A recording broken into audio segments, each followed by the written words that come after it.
إلهي لست للفردوس أهلا ولا أقوى على النار الجحيم. Assalamualaikum warahmatullahi wabarakatuh. Setelah beredarnya orasi kebangsaan saya di sebuah gereja di Jakarta Utara, tepatnya di GBI Penjaringan atas undangan panitia. Saat itu saya hadir bersama Gubernur DKI Jakarta Mas Anies Baswedan, Sekjen PBNU Gus Helmi, dan beberapa tokoh agama, ada FKUP lah di sana. Dan itu atas undangan mereka. Acara yang diberikan kepada saya pun judulnya Orasi Kebangsaan dalam rangka peresmian GBI, bukan dalam rangka peribadatan. Dicatat, dalam rangka peresmian, bukan dalam rangka peribadatan. Gara-gara itu kemudian saya dihujat banyak netizen dengan mengatakan miftah sesat, miftah kafir, syahadatnya batal, dan lain sebagainya. Gus Miftah marah? Enggak, saya bersyukur, alhamdulillah. Nah, saya kemudian hanya mikir begini.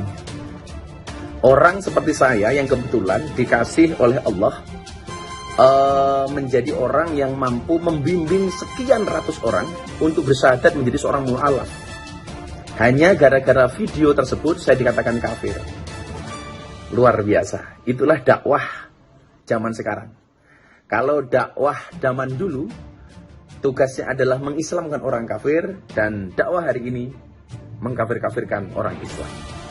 Kemudian ada pertanyaan, apa kemudian landasan atau dalil yang melatar belakangi hadirnya Gus Miftah di acara tersebut, selain tentunya diundang oleh panitia? Oke, akan saya bacakan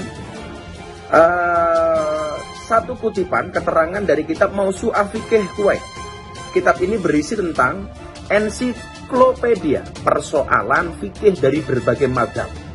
Kira-kira begini penjelasannya, tolong disimak. Bismillahirrahmanirrahim.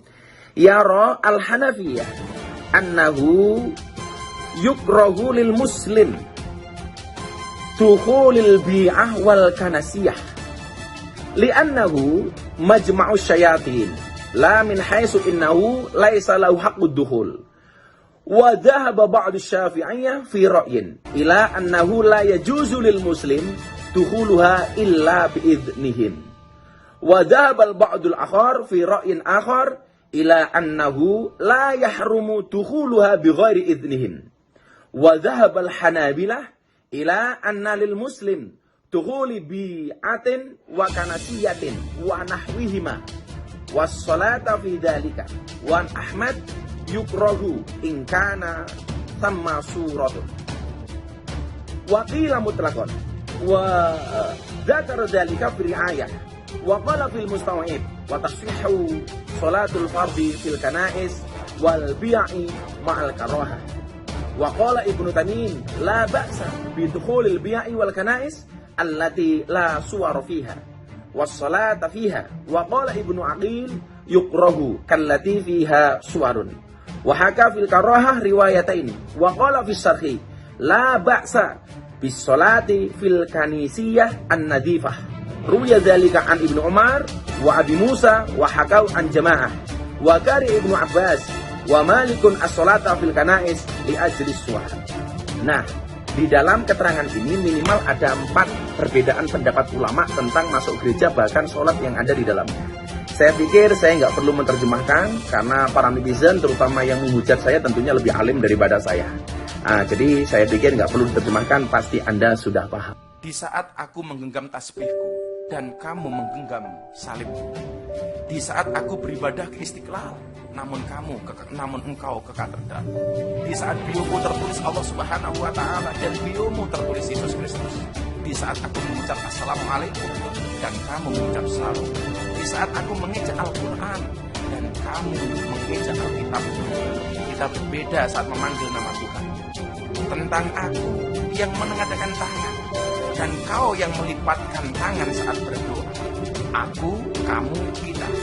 Bukan Istiqlal dan katedral yang ditakdirkan berdiri berhadapan dengan perbedaan namun tetap harmonis.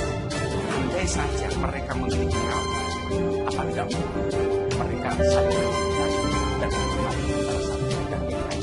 Terima kasih. Assalamualaikum warahmatullahi wabarakatuh. tidak mau masuk ke tempat kalau ada berhala. Nabi tak mau masuk rumah kalau ada berhala di situ. Nabi tak mau masuk. Apakah berubah iman Nabi kalau masuk ke dalam? Saya tanya sekali lagi. Nabi tak mau masuk ke dalam rumah, ke dalam tempat, kepala gedung, apapun kalau ada berhala. Apakah iman Nabi akan berubah kalau masuk ke dalam? Tidak. Kenapa dia tak mau masuk? Kita ikut sunnah Nabi apa ikut sunnah orang? Sunnah Nabi. Saya ikut Nabi. Kalau ada di antara ibu yang mau ikut orang, silakan. Saya ikut Nabi Muhammad SAW. Kiai Haji Hasyim Asy'ari memberikan fatwa tidak boleh ikut-ikutan masuk ke gereja. Bahkan beliau menghukumi siapa yang ikut ke sana mizayyim, bahkan sekedar mengenakan simbol-simbol, pakai topi dan sebagainya, bahwa kafir, maka ikut dalam kekafiran mereka. Haram hukumnya masuk ke rumah ibadah orang lain. Haram. Saya tak nonton film ini sampai habis. Baru menengok trailernya itu. Tapi di dalam itu yang bisa saya komentari, pertama masuk ke rumah ibadah. Karena Nabi tak mau masuk ke dalam tempat fihi surah wat tamathil, kalau di dalam itu ada patung berhala.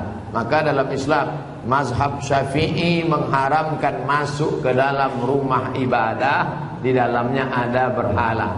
Mazhab Syafi'i. Kita pakai mazhab apa? Mazhab Syafi'i. Dua. Tentang masalah laki-laki perempuan berdua-duaan tak mahram. Anak panah. La yakhluwanna rajulun ma'amra'atin illa ma'adhi mahramin. Oleh sebab itu maka kita jaga anak cucu kita dari perbuatan-perbuatan maksiat. Bahwa ada misi-misi sesuatu di balik ini semua, wallahu a'lam bishawab. Kita akan diminta tanggung jawab di hadapan Allah Subhanahu wa taala. Islam tak perlu diajari bagaimana berinteraksi sosial dengan saudara kita non-muslim. Karena kita sudah lama bertetangga, apalagi orang Tanjung Pinang. Seandainya orang Tanjung Pinang ini ekstrim, takkan ada orang Tionghoa di Tanjung Pinang. Betul? Kita semuanya bisa menerima. Siapapun yang datang semua bertetangga, berkawan, bersahabat. Tapi kalau sudah dalam masalah ibadah, ritual, tak ada tawar-menawar. Wala ana abidum ma'abatum, wala antum abiduna ma'abud lakum dinukum. Ini sekarang banyak yang tak bisa membedakan kebablasan. Tak bisa membedakan mana toleransi, mana tolerasin. Harus bisa dibedakan. Jangan karena toleransi mengorbankan keyakinan akidah anak-anak kita. Nauzubillah. Dan orang-orang yang pernah di pesantren pun ketika menonton itu, ini bukan anak pesantren. Anak pesantren tak begitu. Yang mengatakan gereja, pura, candi, kuburan, bahkan diskotik tak akan mengubah akidah kita selama iman kita kuat. Ini kata siapa? Kata manusia. Saya ikut kata Nabi Muhammad sallallahu alaihi wasallam. Yang diikut ini manusia biasa apa Nabi? Nabi. Nabi tidak mau masuk ke tempat kalau ada berhala. Nabi tak mau masuk rumah kalau ada berhala di situ. Nabi tak mau masuk. Apakah berubah iman Nabi kalau masuk ke dalam? Saya tanya sekali lagi. Nabi tak mau masuk ke dalam rumah, ke dalam tempat, kepala gedung, apapun kalau ada berhala. Apakah iman Nabi akan berubah kalau masuk ke dalam? Tidak. Kenapa dia tak mau masuk? Kita ikut sunnah Nabi apa ikut sunnah orang? Sunnah Nabi. Saya ikut Nabi. Kalau ada di antara ibu yang mau ikut orang, silakan. Saya ikut Nabi Muhammad SAW. Marah Ustaz? Enggak, memang gitu setelannya. Ya, kita toleransi aja, nggak apa-apa. Kamu ibadah di sini, saya di sini. Kamu kamar sini, saya kamar sini. Tapi ketika berdoa di sini mengingkari, ya, yang itu nggak benar, ini yang benar. Dia mengatakan itu nggak benar, ini yang benar. Nggak akan maslahat kehidupannya.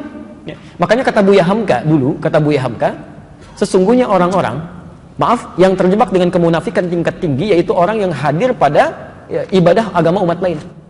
Itu hipokrit paling tinggi kata beliau. Karena dia datang pada satu acara, hatinya mengingkari. Kok bisa hati orang mengingkari datang pada satu tempat yang ada? Ya. Anda diundang ke satu tempat, tapi Anda nggak suka dengan acaranya, segalanya Anda ingkari itu, tapi Anda hadir di situ, kan aneh itu. Ya. Itu paling aneh. Ya. Makanya pendiri Nahdlatul Ulama, Kiai Haji Muhammad Hasyim Asy'ari, itu pernah menulis kitab. Beliau punya 19 kitab. 19 kitab. Dari 19 kitab ini, kitab keduanya namanya judulnya Risalah Ahlus Sunnah wal Jamaah. Halaman ke-14, paragraf yang pertama, baris 1 sampai dengan 4. Posisi paling kanan sebelah atas. Di kitab ini, itu disebutkan Pak Ibu sekalian. Kalau Anda lihat di halaman ke-9 ya, itu judulnya tentang Faslun Awwalu Dhuhuril Bid'ah fi Ardi Jawa. Pasal yang menerangkan tentang awal munculnya bid'ah di tanah Jawa. Bid'ah yang dimaksudkan bukan bid'ah fikih, bukan, tapi akidah. Jadi aliran sesat. Ya, aliran sesat. Kata beliau, "Wantisyaruha fi ardi Jawa wal mubtadi'ina fiha." Dan penyebarannya di tanah Jawa, di pelosok Jawa, dan orang-orangnya, tokoh-tokohnya. Itu begitu menyebutkan kalimat pertama, kata beliau, adalah penduduk Jawa itu seluruhnya. Seluruhnya itu ahlu sunnah wal jamaah. Ahlu sunnah wal jamaah. Tapi tibalah kemudian di tahun 1330 Hijrah. Alfun wa thalathimi'atin wa thalathina hijriyatan. Tiba-tiba entah dari mana masuk paham-paham ke Jawa, merubah keadaan-keadaan ahlu sunnah itu. Bahkan ada penyimpangan-penyimpangan. Ya. Halaman 10-nya paragraf kedua baris 1 sampai 3, posisi paling kanan sebelah bawah. Di antara aliran menyimpang itu, ini bukan kalimat saya, tapi saya bacakan kembali dari kalimat kitabnya. Wa minhum rafidhiyuna. Di antara aliran menyimpang itu yang bid'ah itu ada aliran Rafidah. Rafidah itu nama lain dari Syiah. Ya, disebut Rafidah dari kata rafadha, artinya menolak. Karena Syiah itu menolak kekhalifahan Abu Bakar, Umar, Uthman. Ya, mereka katakan Ali yang berhak. Itu disebut oleh Syekh Hasim yang mendirikan Nahdlatul Ulama tanggal 31 Januari 1926. Itu aliran menyimpang. Dulu nggak ada Syiah. Tiba-tiba muncul, kata beliau. Ya, yasbuna sayyidana Abu Bakr wa Umar radhiyallahu ta'ala anhuma. Ya, mereka seringkali mencela ya kekhalifahan Abu Bakar dan Umar, semoga Allah meridai kepada keduanya. Wa yubalighuna Ali bin Abi Thalib wa ahli baitihi. Ya, dan terlalu mengkultuskan Ali dan ahli baitnya. Kita harus menghormati, ya, menghormati, menyayangi ahli bait dan sebagainya, tapi tidak kemudian menjelek-jelekan sahabat yang lain. Ya. Tapi yang menarik di halaman 14, Masya Allah, Anda bisa pastikan, kata beliau, bahkan ditemukan ada orang-orang ya, yang ikut-ikutan ilal kanais. Maaf ya, ke gereja. Kanais itu jamak dari kanisah, ke gereja.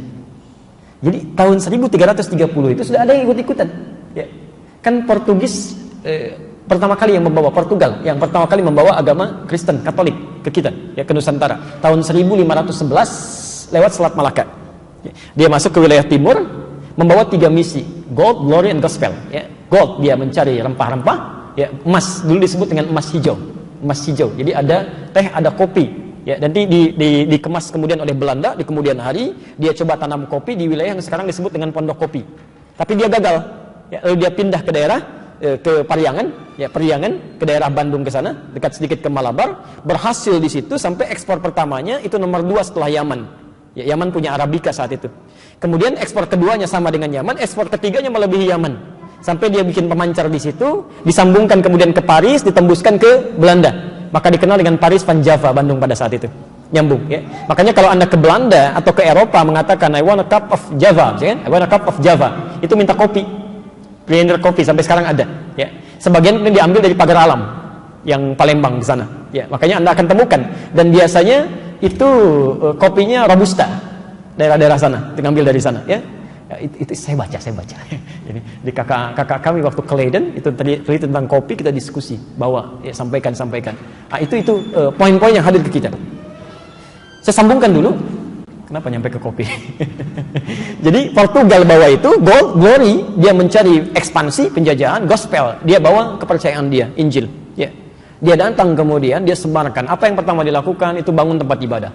Dalam bahasa Latin, bahasa Portugis, disebut dengan igreja namanya. Igreja. Lisan orang kita kan kadang suka menyingkat, ya, merubah berdasarkan perjalanan waktu. Igreja menjadi gereja. Di gereja itu bukan bahasa Indonesia. Dari bahasa Latin, asalnya igreja. Bagaimana cara ibadahnya? Pertama mereka datang ke situ, itu 2 hari setelah orang Islam ibadah. Di orang Islam umumnya hari Jumat mereka ke masjid, 2 hari setelah itu mereka berangkat ke gereja. Ya. Nah, cara menyembah orang-orang Katolik nih sampai sekarang itu nggak langsung menyembah Tuhannya, lewat perantara. Jadi kalau mau ditebus dosanya datang kepada Bapa, gitu kan, minta pengakuan dosa dan sebagainya. Disebut dengan Santo. Pada saat itu yang disembah Santo Domingo. Di ketika berangkat ditanya mau kemana mereka, nyembah Santo Domingo, ke gereja. Santo Domingo. Lisan orang kita senang menyingkat. Santo Domingo menjadi minggu sampai hari ini. Tidak pakai o. Itu disingkat jadi minggu. Minggu itu nggak ada, Pak. Nggak ada. Itu bukan bahasa Indonesia asli. Bukan. Ya. Dulu Ahad. Semua mengatakan Ahad. Ya. Santo Domingo disingkat jadi minggu. Orang kita kan senang menyingkat, bahkan kadang jauh, ya. Saya kalau sejak di Timur Tengah olahraga, misal kita main bola, itu kalau ada Abdurrahman, orang Arab panggil Abdurrahman, ta'alina wazzi'. Abdurrahman sini oper bagi. Orang kita enggak. Man oper. Ali li dia di. Domingo, minggu. Hadirlah sampai hari ini. Di masa tahun 1330 Hijrah berkembang itu, Kiai Haji Hasyim Asy'ari memberikan fatwa, tidak boleh ikut-ikutan masuk ke gereja. Bahkan beliau menghukumi siapa yang ikut ke sana mizayyim, bahkan sekedar mengenakan simbol-simbol, pakai topi dan sebagainya, fahuwa kafir, maka ikut dalam kekafiran mereka. Man tasyabaha biqaumin fahuwa minhum. Itu keluar fatwa. Ya. Hati-hati Bapak Ibu sekalian, hati-hati ya. Ini tidak mudah. Nah, yang jadi persoalan sekarang, kok bisa sekarang semakin berkembang? Ya. Saya nggak bisa memahami itu. Mohon maaf, saya tidak bisa memahami sampai hari ini. Kok bisa adzan berkumandang di tempat ibadah orang lain? Buka puasa di tempat ibadah orang lain, ngapain? Pantasan orang-orang singgah di masjid habis dibawa ke tempat ibadah agama lain. Sholawatan di tempat ibadah agama lain, kan kacau seperti itu. Ya. Itu nggak tepat ya, itu tidak tepat. Turunlah kemudian ayat, ya, Quran surah kedua ayat 208 itu. Ya ayyuhalladzina amanu dukhulu fis-silmi kafah. Hei orang-orang yang telah menyatakan dirinya beriman, kalau sudah muslim, ikuti ketentuan Islam secara menyeluruh. Jangan setengah-setengah. Sholatnya sesuai Nabi, tapi lisannya nggak sesuai Nabi, gitu kan? Pandangan matanya nggak sesuai Nabi, atau masih ikut-ikutan kepada yang lain. Termasuk maaf misalnya, Nabi dulu, Nabi Muhammad, itu yang tadi Quran surah 17 ayat 73-75 itu, kan saya belum tuntas tadi nerangkan itu. Malam-malam datang proposal mengajukan beliau untuk ikut-ikut nyembah kan? Itu ketika turun Al-Kafirun pada pulang, tapi nggak putus asa Pak. Besoknya ngajak lagi. Ketika Nabi subuh-subuh ke Hajar Aswad, ya, ke Ka'bah. Itu datang salah satunya mengatakan, Muhammad, gini, gak usah nyembah deh. Yang kayak tadi malam, hormati aja. Minimal kita saling penghormatan lah. Kamu pegang aja lah ini. Kan dulu di sekitaran kamu masih ada tuh ya, patung-patung itu. Kamu pegang aja, gak usah disembah, gak usah. Cuman pegang aja begini untuk menghormati kita. Itu hampir-hampir terjadi pergolakan dalam jiwa Nabi. Ya, Nabi sampai mengatakan, ini kan saya cuman megang aja. Gitu kan? Dalam jiwanya itu, cuman megang aja, tidak akan berpengaruh apa-apa. Dengan seperti itu justru nanti saya akan lebih lapang ibadahnya. Tiba-tiba ketika lintasan itu ada dalam pikiran, kemudian sebelum itu terjadi, nah ini sifat maksum. Maksum itu dijaga dari berbuat salah. Turunlah wahyu di Quran surah 17 ayat 73-75 itu. Wa in kadu la yaftinunnaka 'anil ladzi auhayna ilaika ghairah.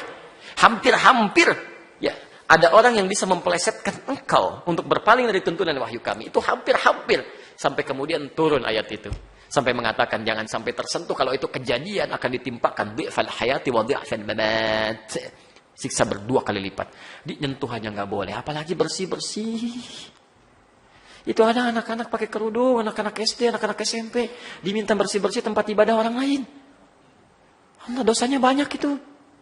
Tolong anak cucu kami jangan dibawa seperti itu ya. Tolong jangan dipelesetkan itu. Kalau Anda mau ingkar aja sendirian, jangan ngajak-ngajak orang lain. Itu pun kami doakan supaya bertobat gitu kan. Jadi tolong jangan mengajak kemaksiatan. Kalau nggak paham agama, berkonsultasi. Jangan mengajak orang lain melakukan kesalahan yang fatal. Itu kasihan anak-anak pakai kerudung, masih SD, ada yang SMP, dibawa ngelap-ngelap tempat ibadah orang. Nabi aja megang, nggak boleh, Anda bersih-bersihin. Itu fatal itu. Dan kalau sekampung sudah dibegitukan, itu bahaya itu. Bahaya itu ya. Harus diingatkan ya, ulama-ulama setempat mesti mengingatkan itu, mesti mengingatkan dan sebagainya. Ya. Jadi jangan sampai kebaikan-kebaikan dunia mengalahkan nilai-nilai akhirat. Itu fitnah paling besar itu, ujian terberat itu. Ujian terberat itu datang dari orang baik yang menyimpang, itu paling berat. Ya, orang yang kelihatan baik tapi menyimpang itu paling berat. Sehingga ketika akan diluruskan ya sudah pada ngasih duluan, ya kan sudah dibiayain, sudah dibeasiswain, jadi sulit nolaknya. Itu yang berbahaya itu. Allahu Akbar, itu masih biasa Pak, apalagi Dajjal yang turun. Dajjal yang turun. Dajjal itu Allahu Akbar ya, nunjuk ke langit hujan, turun hujan. Nunjuk ke tanaman mati dia tuh. Jadi kalau yang kecil aja belum kuat, apalagi yang besar-besar. Yang kecil-kecil tuh baru handphone, ini uang. Itu baru yang kecil-kecil. Udah 10.000 orang, apalagi Dajjal beneran yang turun. Jadi kalau yang kecil aja Anda belum bisa menjaga kekuatan iman, apalagi padang dahsyatnya itu. Hati-hati. Ayo keluarga dibina dengan baik ya. Tuntunan Rasul itu dilihat. Makanya lakad. Jangan pernah ragu dengan tuntunan Rasulullah SAW. Ya Nabi dulu aja nggak ragu gitu kan. Itu baru 2 kalimat tuh lakad. Hadisnya belum dibaca. Itu baru ayatnya tuh. Ya.